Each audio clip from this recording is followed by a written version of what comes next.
Hi, this is my first episode on this YouTube channel, and I'm really excited because I want to dedicate this channel to music, songwriting, and education. These are things that really interest me right now.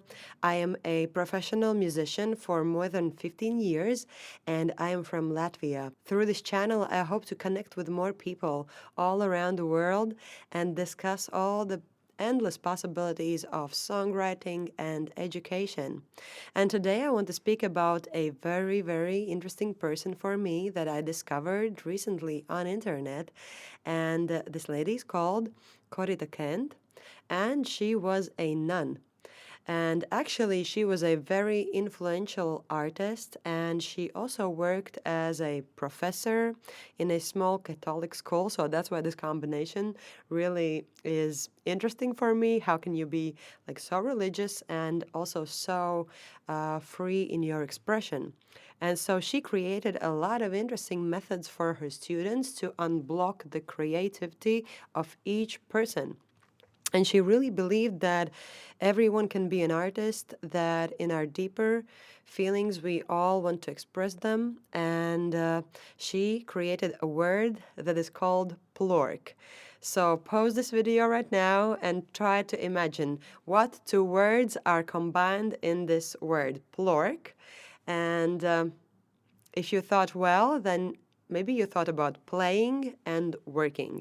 And Corita always believed that in every work process, you have to find something playful. And I believe that music and writing songs is a very playful process. So right now, I'm also exploring lots of different methods that I can use for myself, my colleagues, and other students, and help them to elevate their ability to write songs. And Corita also said that if you can talk, if you can write, then if all your blocks are removed, you can really, really hit your 100% potential. And I also believe in this. I also want to discover two very important words that are going to be in every process when you write songs, and it is analysis and synthesis. And you can pause the video right now and think what is the difference between these two words, because they are really, really important. And a lot of people, if they mix these two procedures, they can actually have a writer's block and they can hate themselves for not having cool enough ideas, and they can start to panic that everything that they create is not good enough.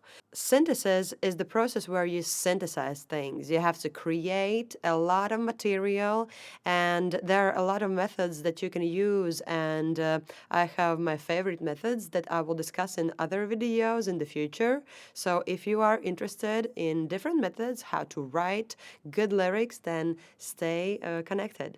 So in this process, it's very important not to judge yourself, but just to focus on creating a lot of stuff. And when you know that you have created a certain amount of information, you can switch and start to analyze.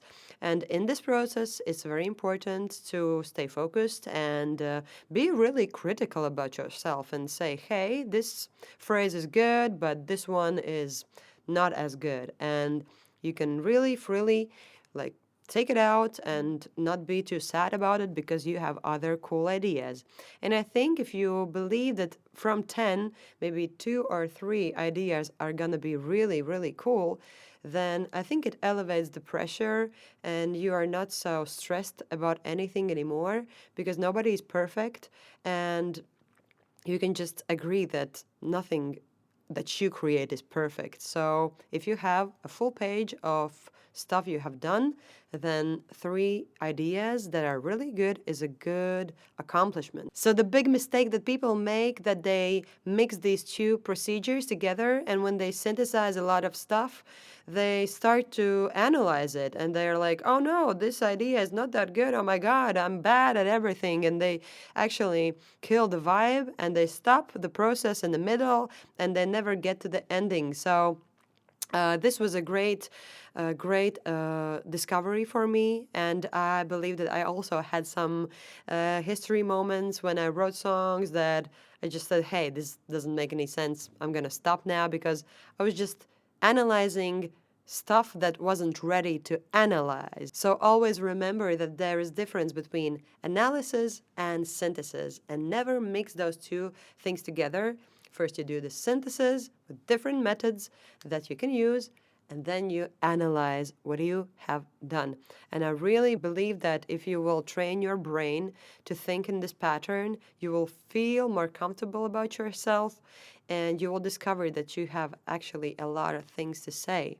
And in good music, this is the story that is important. So you have to have something to say that is worthy. And for this video, this is gonna be it. I hope you will be interested to know something more about synthesis and analysis, and something more about the nun, Corita Kent. That was truly an inspiration for me. And see you in the next episode.